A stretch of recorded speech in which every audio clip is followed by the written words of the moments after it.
Hey folks, it's Lindsay Ramsey, a realtor with Harry Norman Realtors. Wanted to give you guys a market update for May.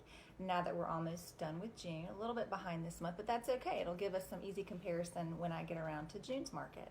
We're going to jump right into the numbers, and then I'm going to give you 10 tips of things you should do really soon after you move into a new home. So I wish you could see, I'm at home today, but I wish you could see the rig that I have going to set this up. It involves stools and a toaster and a spotlight. So it's and my kids are in the back, so there's no telling what they might end up doing. So bear with me.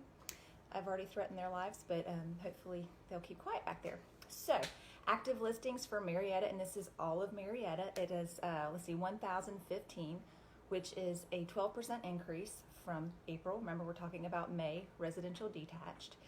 New listings is 674, just a very slight jump from April.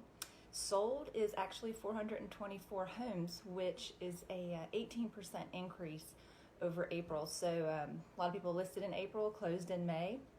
List price median was 379,000, and that was actually a slight decrease from April. So I guess people were getting a little more realistic with their pricing. And then sales price median was 330,000, just $1,000 jump from April. So not much to report there. And then average days to sale was 29, which is actually a decrease, which is wonderful. Things are moving fast. I will say the market for Marietta, there are not many homes in the $250,000 to $350,000 range. So if your home falls into that range, chances are it is going to be a seller's market for you. You will probably have be able to pick from several offers, as would be my estimate. For example, in just West Side District, which is where I live, there are only 12 homes currently listed with an agent through the FMLS that fall into that price range. So not many to choose from. People are looking for those homes. That is, the pool of people who can afford the 250 to 350 is huge. When you start getting over the 500, 600,000, the pool of people who can afford is much smaller. So usually takes a little bit longer. But if you're in that sweet spot, you will probably have pick of the litter on buyers. So consider listing really soon. Still have time to close before school gets in if you want to take advantage of moving in the summer. Okay, done with the business, on to the fun stuff. So here are, 10 tips on what you should consider doing soon after you move in. First and foremost, change your locks. That's an expense that is not fun, but you don't know who has keys to your new house. The sellers pretty much gave you what they have, but who knows what cousin or handyman or previous owner before them, who they handed keys out to. So just for your security, change all your locks. I did not do that. Something to learn from. Let's see here. Introduce yourself to where your circuit breaker is and your water shutoff is. These items are not important until they are very important. So it is important that you know where to go in an emergency, especially the water shutoff. And have your house professionally cleaned. You don't want to roll around in someone else's dirt. At the very least, consider steam cleaning your carpets, wiping out your cabinets before you put all your items. But if you can work into your contract to have the seller have it professionally cleaned, that wouldn't be a bad idea either. That way on your move-in day, it's already done for you. All right, check for plumbing leaks. This is important. You know, when you have your inspector go out, they're human. They might not catch everything. So do a thorough exam of your own home once you move in. Make sure there aren't leaky faucets, there's no water in your crawl space. Take a good look, and a frequent look, more than once or twice a year, just to make sure nothing's leaking, going to cause a larger problem for you. If you see a little problem, it's going to become a bigger problem when there's water involved.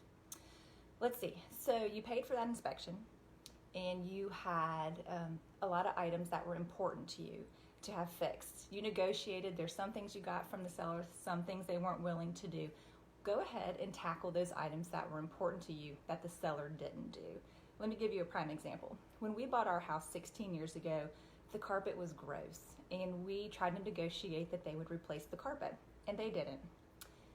We've been here 16 years, and we just got around to changing that disgusting carpet last year. So 15 years we lived with something that was important to us during inspection time all those years ago. So, things that you thought were safety concerns, go ahead and knock those out while you're thinking about it.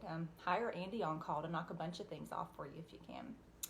All right, a simple one. If you bought the refrigerator that came with the home, or if it was included with the sale, clean out the refrigerator coils, because chances are the people who owned it before you didn't. Also, on that vein, clean out your dryer vent, or even replace the vent hose, just to be safe, to make sure that's all cleared out and not a fire hazard. And replace your batteries for your CO2 and for your smoke alarm.